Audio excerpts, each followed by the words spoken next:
My dear ladies and gents, welcome back to Yes It Talks. I share loves and good vibes videos to you all. Bagi kamu semua yang gak mau ketinggalan video dari aku, jangan lupa klik subscribe di bawah ini dan juga tekan tombol lonceng notifikasinya ya. Nah, video kali ini mungkin adalah video yang selama ini udah kalian tunggu-tunggu dan udah banyak banget kalian request. Karena begitu banyaknya DM ke aku, mereka mengeluh 4 hal. Yaitu yang satu, pengen kurus tapi mager. Yang kedua, pengen kurus tapi gak mau ribet. Yang ketiga, pengen kurus tapi pengen hemat. Yang keempat, pengen kurus tapi pengen makan apa aja. Nah lo, bingung gak tuh? Oke, video ini tidak diperuntukkan bagi kamu yang satu, dablek. Apa itu dablek? Nyaman kok gemuk kayak gini. Kenapa sih? Ada apa sih? Kenapa sih kurus-kurus? Enggak ya, pengen gemuk kayak gini aja gitu. Nyaman ya, aduh pusing deh, ribet pakai diet-diet segala. Nah, yang kayak gitu mendingan out. Yang kedua, tidak punya niat untuk sehat, itu juga out aja. Yang ketiga, cepat menyerah. Kalau kalian 3 kategori ini out. Oke, aku mau disclaimer dulu ya. Aku bukan seorang gizi expert. Setelah kalian selesai nonton video ini, jangan langsung telan bulat-bulat. Kalian harus cross check lagi kebenarannya, karena ini benar-benar based on my true experience aja. Ups and downs aku dalam perdietan aku selama ini, dan juga bagaimana aku menjaga kesehatan aku dan juga pola makan aku. Oke, aku mengerti sekali semua keluhan kalian. Itu pun semua pernah aku alamin, rasain sendiri ya. Jadi aku paham betul kalian itu kepingin diet yang simple, hemat, mudah dilakukan, nggak perlu banyak persiapan ini dan itu ya kan. Terus tapi benar-benar ampuh buat bikin berat badan kalian turun dan juga stabil. Langsung aja kita ke videonya. Oke, ladies and gents, sebenarnya aku belum pernah punya pengalaman dengan berat badan yang obesitas atau overweight gitu, belum pernah sama sekali. Yang paling terburuknya dalam sejarah hidupku, aku menyentuh di angka 58 kg. Itu fase terburuk aku, ya 58 kg. Lalu aku tobat. Kenapa aku tobat? Ya aku memikirkan bagaimana kesehatan aku. Sebenarnya sebelum kalian mulai diet, kalian harus temukan dulu motivasi kalian untuk diet itu apa. Apakah motivasi kamu kesehatan? Apakah motivasi kamu ingin liburan, body goals gitu kan? Nah itu apa gitu motivasi kamu? Karena ini dua sisi yang berbeda ya. Ketika kamu ingin diet karena kesehatan, itu biasanya lebih long term. Tapi kalau kalian cuma kayak untuk liburan, itu biasanya harus short term. Jadi kalian harus menemukan diet yang dengan waktu sesingkat-singkatnya, tetapi kalian bisa langsung kurus. Tapi kalau kesehatan, ya slow but sure, kalian akan di titik berat badan ideal kalian. Saran dari aku, ketika kalian sudah menemukan apa motivasi kalian, menurut aku nanti kalian akan lebih mudah lagi dalam menjalani diet kalian. Yang pertama itu adalah niat dan motivasi. Oke, setelah aku menyentuh angka 58 kg itu, aku kan memilih untuk diet tuh, ya kan? Nah, setelah aku diet itu, benar-benar berat badan aku itu stabil. Nggak pernah aku yang kebablasan lagi berat badanku. Nggak pernah lagi itu di atas 58 kg. Bahkan aku tidak pernah keluar dari angka 55 kg. Yang terendah waktu itu aku berat badan 47 kg, dan menurut aku itu juga kurang sehat ya bagiku. Aku ngerasain saat aku 47 kg itu aku lebih mudah lelah, terus juga pucat gitu ya, seperti tampaknya layu lah gitu. Kondisi badanku tuh layu gitu, orang nggak seger ngeliatnya. Nah sekarang saat ini aku berada di 52 kg, dan menurut aku ini adalah berat badanku yang paling ideal. For your information, tinggi aku 163 cm. Nih aku mau kasih tunjuk ke kalian foto-foto aku. Ini 2015, ini 2016, ini 2017, ini 2018, dan ini 2019. Lihat, nggak jauh kan perbedaannya?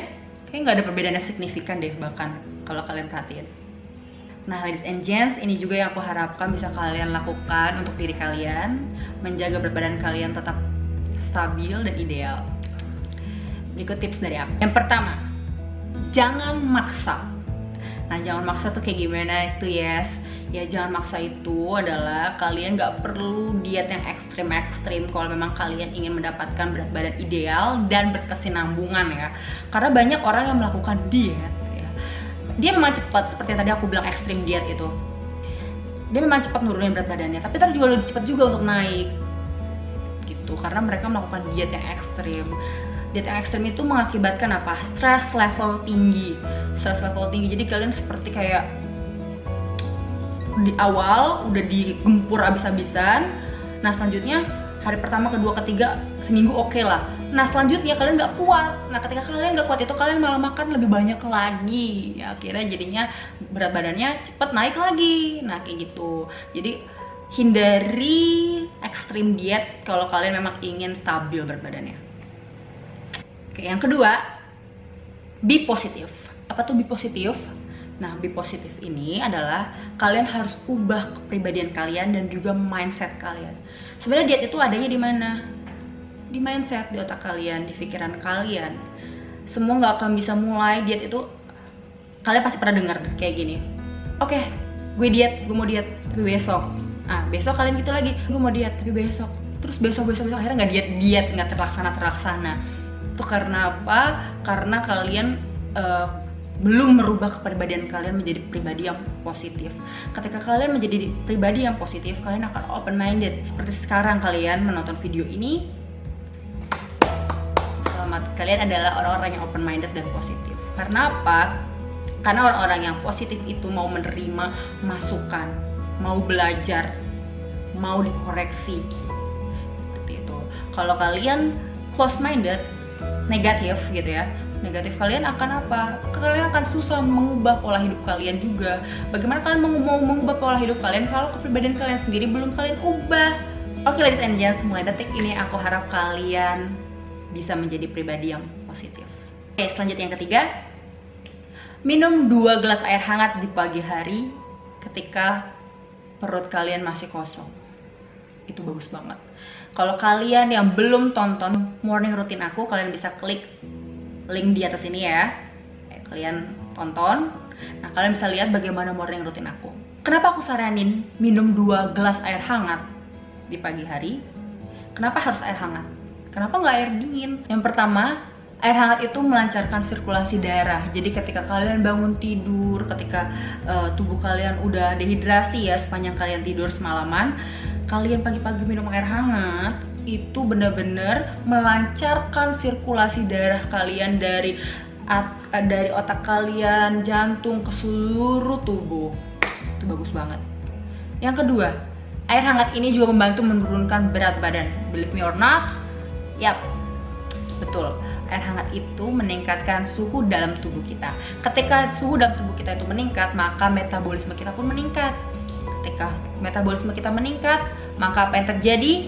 Itu akan memberikan kemampuan pada tubuh kita untuk membakar kalori itu lebih banyak sepanjang hari. Bisa kalian bayangin kan? Kenapa ini alasannya air hangat bisa membantu menurunkan berat badan kita. Yang ketiga, air hangat ini juga membuang racun di tubuh dan mencegah konstipasi. Itu alasannya kenapa dari pengalaman aku, setiap kali aku selesai minum air hangat, kira-kira tunggu 5 menit ya, itu aku langsung mules. Itu langsung mancing banget kita untuk ke belakang. Yang keempat, yang keempat ini itu membantu kerja otot. Nah, di pagi hari itu setelah kalian minum 2 gelas air hangat, aku saranin untuk olahraga.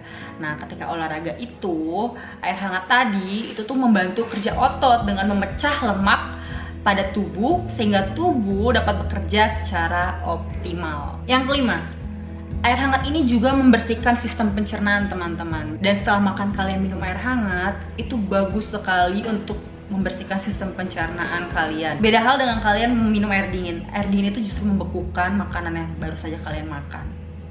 Nah, itu beda perbedaannya antara air hangat dan air dingin. Lalu juga yang keenam. Apa yang keenam? Yang keenam itu juga menjadikan kulit awet muda. Nah, sehingga apa? Mencegah penuaan dini. Ini bagus banget ini air hangat ini. Kalian harus minum 2 gelas setelah bangun tidur. Oke, selanjutnya. Tips yang keempat. Isi piringku. Nah, ini dia nih, ini yang paling penting nih.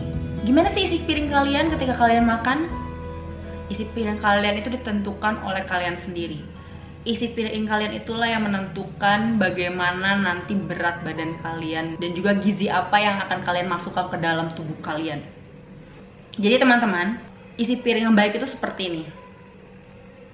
2/3 dari setengah piring itu kalian isi karbohidrat. Karbohidrat seperti apa? Nasi, umbi-umbian, seperti itu. Lalu 1/3 dari setengah piring itu bagusnya kalian isi lauk pauk. Lauk pauk seperti ikan, telur, pokoknya protein hewani, protein nabati. Selanjutnya 2/3 dari setengah piringnya lagi diisi apa? Diisi sayuran. Sayur-sayuran ini bagus banget. Ini sebagai sumber vitamin dan mineral. Selanjutnya 1/3 dari setengah piring kalian lagi diisi apa? Buah-buahan. Pokoknya hari ini aku mau makan nasi plus Indomie 2 bungkus. Waduh, double karbo loh teman-teman. Itu bahaya sekali loh, nggak bagus loh bagi kesehatan kita. Yang ada kalian makin gemuk. Atau bisa juga kayak gini, pokoknya aku mau diet, mau kurus. Lalu piring aku isi apa? Nasinya cuma 1 sendok makan. Abis itu sayur-sayurannya setengah piring, ya kan? Buah-buahannya setengah piring. Waduh, itu juga bahaya. Itu bahaya teman-teman. Jadi gizi itu harus seimbang, nggak boleh suka-suka kita. Kalian bisa kelebihan gizi yang menyebabkan overweight dan obesitas, kalian juga bisa kekurangan gizi, itu juga bahaya. Kalian nanti jadi tidak bisa produktif ketika kalian bekerja atau belajar. Nah, aku mau kasih unjuk contoh breakfast aku tadi pagi. Sederhana kan? Sederhana sih, tapi aku benar-benar tentuin baik-baik porsi yang pas untuk piring aku. Oke, tips terakhir dari aku yaitu tidur yang cukup. Tidur yang cukup itu sekitar 6-8 jam per hari. Jadi kalian nggak boleh begadang kalau nggak ada gunanya. Kalian harus menyayangi tubuh kalian sendiri. Karena apa? Begadang bisa menyebabkan kegemukan. Ketika kalian begadang, otomatis apa? Kalian lapar. Pasti pernah nih ngalamin ya, sering begadang. Jam 12 malam keroncongan. Ya, karena memang seharusnya kalian itu waktunya tidur. Ketika kalian tidur, otak kalian itu berhenti untuk bekerja. Ya, jadinya kalian nggak lapar. Tapi ketika kalian belum tidur, itu justru kalian jadi lapar, jadi cari makanan, akhirnya apa? Makan dan gemuk deh. Jadi bagusnya itu maksimal jam 11 malam harus sudah tidur. Oke, ladies and gents, sekian tips diet dari aku. Sebenarnya itu aja sih yang selama ini aku lakuin untuk maintain berat badan aku. Semoga diet kalian sukses. Jika kalian merasa video ini bermanfaat untuk kalian, jangan lupa share video ini ke teman-teman kalian dan juga like serta subscribe channel ini. Terima kasih atas dukungannya. See you on the next video.